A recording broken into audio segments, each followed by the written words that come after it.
Hello there. It's time for the other semi-final of the Airthings Masters.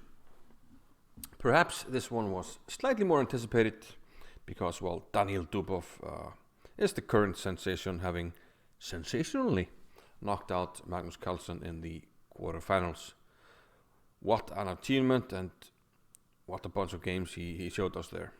But this time around, his opponent is Teimour Radjabov. He survived the quarterfinals after an Armageddon game, a great Armageddon game against Nepomniachtchi, where, well, he could have lost that game, but it was a tremendous fight. And Radjabov is a fighter. But let's just dive right into it because we have a lot of things to cover. This game was game number 3 on day 1. So just like in the darts, 180! They play 2 sets, and each set has basically 4 legs. And so this is leg 3 of set 1, day 1, game 3. Radjabov with the white pieces. I've been watching a lot of darts. I don't know where that came from, but it makes sense. So okay, offering the semi-Slav, but after c takes d5, e takes d5, we have a traditional Queen's Gambit declined, exchange variation. So knight a6 here immediately. And after bishop g5, we transpose to a fairly standard position.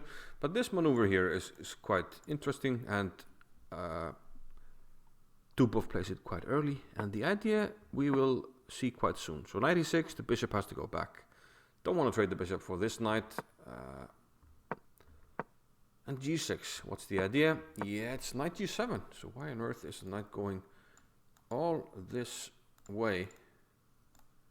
Well, it wants to play bishop f5 and trade off this bishop for this bishop. And black is quite happy to do that.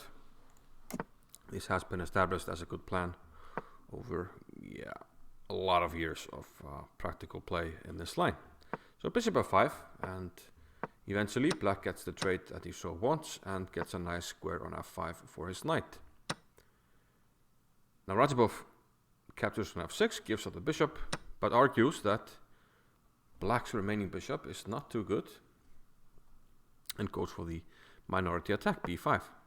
Another standard plan, you want to give black a weakness, and after tidying up here with g3, putting a lot of pawns on dark squares to play against the bishop, eventually we're going to see white take on c6, and this is what white wants to play for, the backward pawn on c6.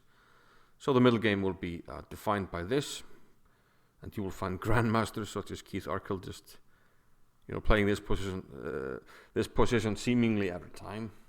He loves this kind of position. This was mentioned in, I think, Matthew Sadler's book, something like Chess for Life, but I haven't read the book, but I heard about that particular chapter. Anyway, we'll have a quick look at the middle game. White is setting up for pressure on the c6 pawn. Now the queen and the rook are lining up against the pawn. We have the knight occupying the blockading square. Knight b6 goes back because it kind of wants to go to c5, and it does. Bishop d8, the queen goes back. So white is trying to organize this attack on c6, but obviously Dubov defending for now. Now h4. Further playing against this bishop. So g3 very often is played, so you can play this move. King g7, king g2. Tidying up, the king is slightly better there. Just typical grandmaster move. A small move to make, but can make a huge difference down the line.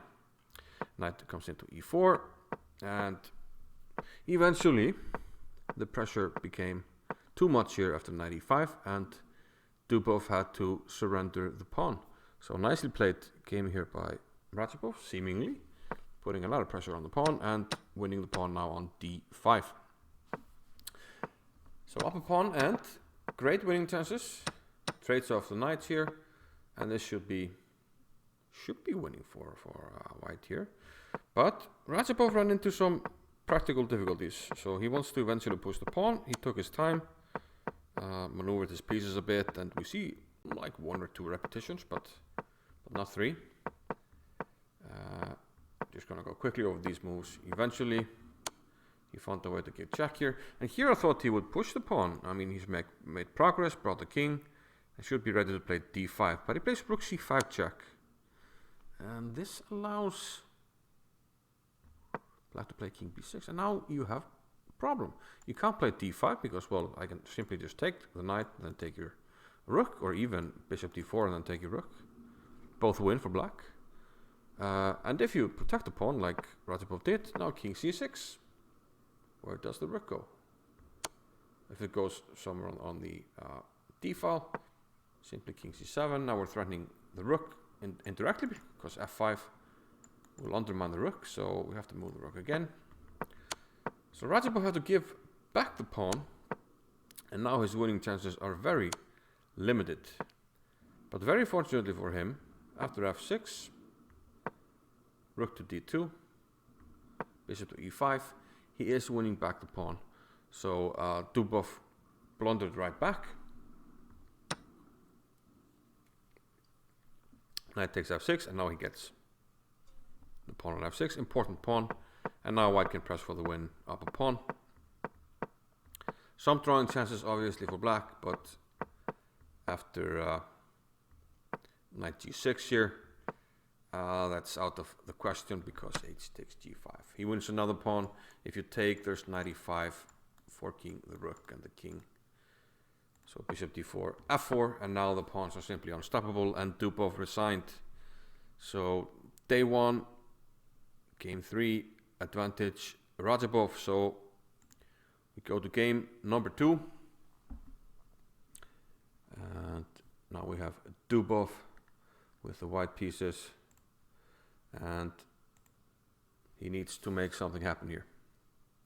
Let's see how he did. We have the Sicilian, knight c6, and an immediate e5, which is not the Sveshnikov, but the Kalashnikov. Knight b5, d6. This can easily transpose, but white does have extra options, such as playing the move c4 here, which is more like the Kalashnikov. After these moves, we more or less transposed after black goes knight f6, but he doesn't have to. After this, I think we fully transposed to a Sveshnikov. Bishop g5, bishop e7, takes, c3, bishop to g5. And Radjabov, he was, if my memory doesn't fail me, one of the leading experts in the Sveshnikov when it was sort of at its peak at the top level. Then it regressed a bit and people didn't play it for a while, but then Magnus Carlsen brought it back in his match, World Championship match against Fabiano Caruana. So a little bit of resurgence for the Sveshnikov, definitely. h4, bishop h6, bishop to e2. And this is kind of a standard Sveshnikov middle game, bishop e6. Obviously, black does not want to trade these bishop off straight up. If he takes on g4, that's what I mean straight up. Just trade him like this, because now this square is simply too weak. So black wants to offer the trade on his grounds, bishop e6. Now if you trade, I take with a pawn and I control this square. So you have to abandon it. So this is very important in chess, not to accept the trade on your opponent's terms, accept it on your own terms. So bishop e6. And Radjabov also, Dubov does not want a trade either. Plays king f1. He's been doing this a lot, leaving the rook on h1, playing h4, and just playing king f1. So king h8. The queen comes in. We have a trade. f6. Rook d1. a5. Black is trying to get counterplay on the queen side. But white is lining up pretty nicely here now against the d6 pawn. And after e4, he goes for tactics. Knight takes f6. But does this work? Radjabov takes. Rook takes. And now, kind of inexplicably, he takes on f5. I wonder what happens if he just takes. I don't see actually how white is making up for the lost piece. He's down a piece. There are no immediate threats. This should hold for black. But Radjabov took on f5. And now Dubov took on c6.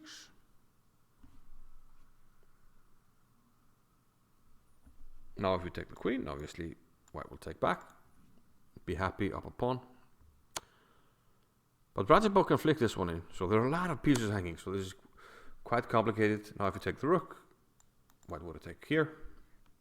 Now we can flick in this one and then take on c6. So now black is quite happy because white's king is now quite open also. b4 now, going for counterplay. Note that this is actually not hanging because our rook on e8 would then be hanging. So ab, knight takes b4, queen b6, check. But black's main trump is this very dangerous passed e-pawn. And this will be pushed. Queen e5, queen g6. Getting in now through c2 and queen f2. e2. And now a nice finishing touch actually by Radjabov. A very nice looking move, but it's not the best move. But it's very nice. Bishop to g5. The point, of course, is if you take with a pawn, I will give you mate on h4. Blocking the path of the queen. That was the point. You can, however, take with the queen, which is what Dubov did. But the best move is g5 with the same idea. And now you're protecting this. The bishop can always interpose if there's a check on this diagonal. And the same thing applies if you take with a pawn, I'll give you mate. So this is very strong. But bishop g5 is a cool move. And e1 queens. So again, Dubov needs to win after having lost the third game. But Radjabov only needs a draw. And now with the heavy pieces, he starts checking. Winning back a pawn. And eventually the checking power of the heavy pieces is simply too strong. And Dubov was not able to withstand it. Knight is obviously pinned, nothing to be done. And Radjabov actually won that game. Dubov resigned. He can only move the king. We trade, and we trade this, and it's completely winning. So day one goes to Teimour Radjabov. So now we're off to day two. And now we have Dubov again with the white pieces. So he needs to make things happen, and he goes into his chest of interesting ideas and plays, in this well-known Queen's Gambit declined position, he plays the move pawn to g4. And this is way down on the list of moves played here. Bishop b5 is the main move.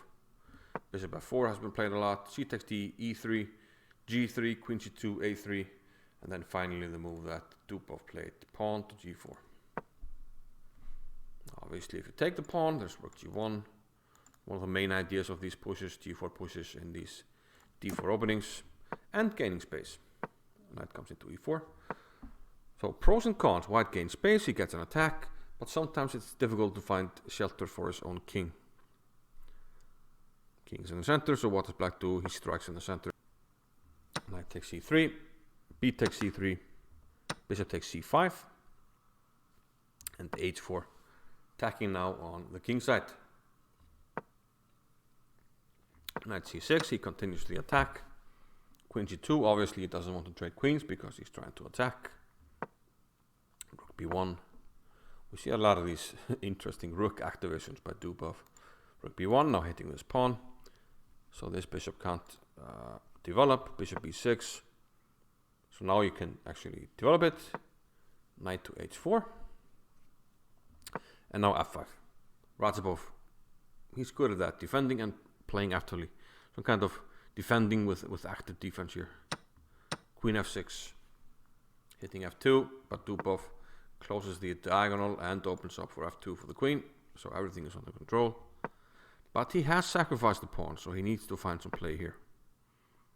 But Radjabov, queen h6, he just does not allow Dubov to open up the position. Bishop a3, okay, we attack the rook, fine, rook f7. Queen e2, rook d8. Black is up a pawn. All the pieces are out, the rooks are on open, half open files. The bishop is, tidying up, covering this. This bishop, has some prospects and is doing a defensive job. Can enter the game here. It has some prospects here and here. And black is overall seems to be fine. So Dubov needs to find something pretty strong and pretty fast. But Radjabov seems to be perfectly in control here. Rook takes d5, knight g5, queen to f5, hitting the stray rook here on b1. Rook c1, and now he, gets his own rook to safety. Rook g2 by Dubov. Now finally he's threatening to play e4. He couldn't do that before because of the f2 pawn hanging. So this explains why Radjabov moved the rook to d3. No more fork on e4. Queen g4. And now a nice tactic which kind of wraps this game up. Black to move here. Can you see what he played? Yeah, once you know it's a tactic, it's not too difficult. Rook takes e3. King f1 by Dubov, but if he takes, it's gonna be swift and decisive. Queen check, and rook check. Game over. So after rook takes e3, king f1, black is now up 2 pawns. So the rest was actually kind of easy here for Radjabov. Perhaps not perfect technique, but I mean he's up 2 pawns and just needs to improve the pieces and start pushing the pawns 2 against 1 on both sides. And eventually that's what happened. Knight to d4, knight e2. Some tactics here. For rook c4, defending the bishop, we take with check, rook takes, and rook takes the knight, who would now be undefended. Some, slightly unnecessary tactics. You can just take the rook on c6. It's going to be the same position. But now you can just push the pawns, and that's what Radjabov did. h5, coming in strong. And white can't really do much, and eventually the pawn was pushed, defended. Knight f1, pushed even more. Defended again, and then you maneuver the knight, and the knight is coming to f2. Dubov resigned. He can play this, but we simply play here. And you can't stop all the pawns. You can for one move, but then just queen and queen the other one. So things are starting to look pretty bad for good old Daniil Dubov. And now he has the black pieces. Day 2 and game 2. He's down, well, 1 set and 1 leg on day 2. What will he do for an encore? He goes for the double fianchetto, much like MVL did against Aronian. That was not very successful, although MVL did manage to swindle his opponent in the endgame, but then gave it right back. Here, I mean, the position is just fine for black here, more or less equal. But Dubov needs to try and get a win. I mean, he has some games, but he's down 1 game, so he needs 2.5 out of 3, basically. So getting 1 win with black becomes very important. Okay, so relatively equal position, not much going on actually. And then Dubov goes out with his queen. Queen to e6 and queen to e4. Trying to make things happen. But the queen is also not finding a way home here. After h3, all of a sudden the queen finds itself very dodgy here. Out of squares, so e5. Now if you take, the queen gets back. And if you don't, then maybe we can go for f5 and try to free the queen that way. But Radjabov decides to take the pawn and trade off the temporary inconvenience of the queen, which now, after e5, actually had the f4 square. But now we trade it off for a much better pawn structure. We can attack the pawn on d6 immediately. Knight comes into g5. And the knight can centralize here nicely. And there are a lot of weak points and spots in the black position. So white is actually starting to do quite well here. King g1 had to cover the h1 square actually. c4, but this pawn turns out to be too weak. And Radjabov immediately wins it. We can't take this because knight f6 check, picks up the queen. But Dubov tries to go for something. He enters now on the first rank with the rook and the queen. But Radjabov, very, very accurate here. King g3, and he notices that the king will just be completely safe on h4. And although this looks very, very scary and dangerous, there's simply nothing that black can really do. f5. Radjabov just takes. Queen h1, setting up for a check, but the King is just coming. King h4. It's going to stay here and be absolutely fine. Meanwhile, these guys are not really taking part in the game. And after this, rook g3 and rook b5. It turns out that it's black's king who's going to be in trouble after rook c8. White will very quickly activate everything. Take on g6. If we take on g3, we take back, and the king is perfectly safe, and black will be just mated shortly. So another win for Radjabov.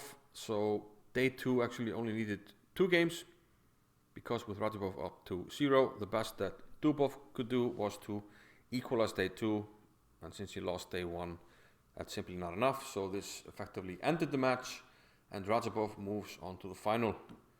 Now, if you saw my other video, you know who moved on to the final there, Levon Aronian. So now we have this, well, kind of interesting final from a political perspective. Aronian, obviously Armenian, and Radjabov from Azerbaijan. We all know that things have been, heated in that region now for a while.